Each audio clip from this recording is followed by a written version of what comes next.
What's up, you guys? So I've been talking with so many different people. You guys most likely saw the video with Dr. Nagra and Dr. Chafee arguing for and against a vegan versus a carnivore lifestyle. And if you haven't seen that, I definitely recommend watching that. The whole point of that was to get objective perspectives so we can identify the truth rather than living in echo chambers. There seems to be this one common truth, this one common, everybody agrees on truth. If we do this, if we implement this in our lives and we get away with all the noise and all the details and all that, but just implement this one thing, we will be so much better. We will be able to reinvent our realities. We will be able to reinvent our worlds, the way that we think, our income, be the person that we want to be, have the life that we want to have. I've spoken with Dr. Sean Baker, Dr. Ken Berry, Dr. Kiltz, Dr. Ovadia, Dr. Chafee, Dr. Nagra. I'll have Dr. Khan on soon. So many others that are of all different positions on this. And the whole point is so that we can identify the truths. The one thing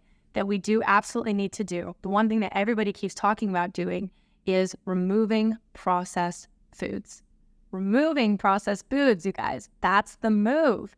And we have proof right now that this is a really important thing, because even in California, just recently, the state of California literally made 4 ingredients that are commonly found in processed foods actually illegal to have in there. So by 2027, companies who have these ingredients in their foods, they need to be out completely. The only reason they're making it by 2027, by the way, is so that these companies have time to do that, essentially. But ultimately, the article reads that the California Food Safety Act prohibits the manufacturing, distribution, and the sale of food and beverages that contain brominated vegetable oil, no surprise there, potassium bromate, I'm going to butcher this, but profilurabin, terrible, and red dye 3, which can be found in candy, fruit juices, cookies, and more. Okay, so what is that telling us? That's telling us that these ingredients are no longer acceptable by the state of California because they're actually causing common diseases. They're actually causing people to get diseases that they otherwise wouldn't have had. So here's the reason why processed foods are probably causing you to be sick and unhappy and maybe even anxious and all these other things that you don't even realize are coming from processed foods. Processed foods, whether that's chips or candy or cookies, they are designed by food scientists, okay? So food scientists are literally hired by companies to come in and actually create the perfect little concoction for what the food will taste like to make it the most tasty food. So I think for like the Cheeto, I think there was something like 27 scientists alone working on the taste of a Cheeto. And the point of that was to make the thing taste as good as it possibly could. What they're creating is called a bliss point, literally meaning this is going to release the most dopamine in our brains when we eat it.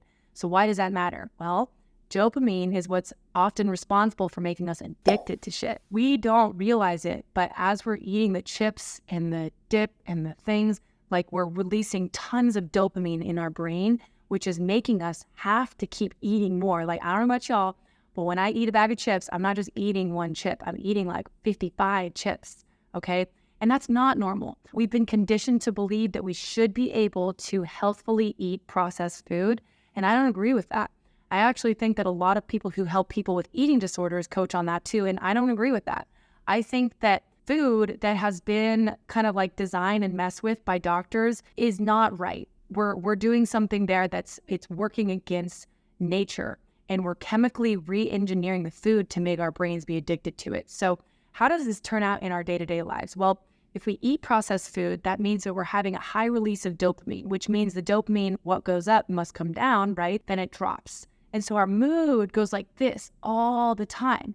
This might have been a thing for you since you were born, right? You might be having anxiety, depression, kind of like feeling lonely and isolated. You might have been on antidepressants for years. I was on them for 10 years. You might have issues sleeping. Like, you might have all of these things that, whether you know it or not, are linked to processed food because they're messing with the chemicals in our brains. So why does this matter in the day-to-day? Well, this decides everything. Like, this indicates how much energy you're going to have in your day, what your mood is going to look like, and your mood is going to dictate how you show up in the world. It's going to dictate the types of friends that you have. It's also going to dictate your energy.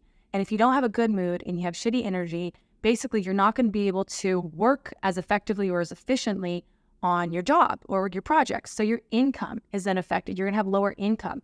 There's a reason why often these highly processed, very cheap foods, in my opinion, are located in lower income areas. I don't believe that is by mistake. Now, we can come back to that another time. That's definitely a topic for another video for sure. But all of this has to do with our brain and how we think and how we, like, the thoughts that we think, and it's all affected by the processed food. If you look around, if you go in a grocery store and you literally walk in, the next time you walk in, or gas station, is there anything in there that, like, unless you're looking at the fringes, all of it has a shelf life, right? It has a shelf life, meaning another human designed that food, tweaked the food a little bit, and decided to make it saleable by putting it on the shelf and lasts a while enough so that it can be purchased and they can generate a profit from it.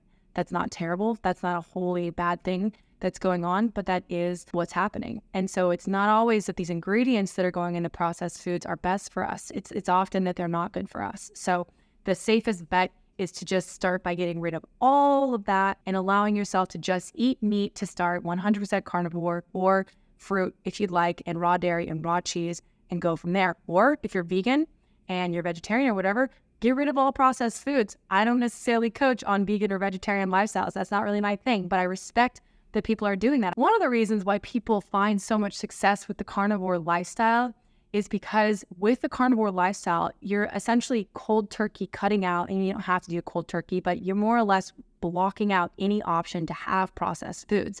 But you're filling your body with so much protein and so much animal fat that you're feeling so full that it removes the desire to even have them.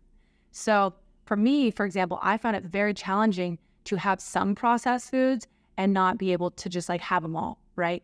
So a lot of people struggle with removing processed foods or have struggled with it because they're not getting the proper nutrients in other areas. They're not getting enough animal fat and they're not getting enough protein. And so they think that they're the mistake. They think that they need to use willpower and all these different things, when in reality, it's like, no, you just need to kind of like shift what you're feeding your body so that you can start to kind of like get back to baseline. This is why often I think that starting with an animal-based or carnivore lifestyle, but specifically a carnivore lifestyle, is the way to go.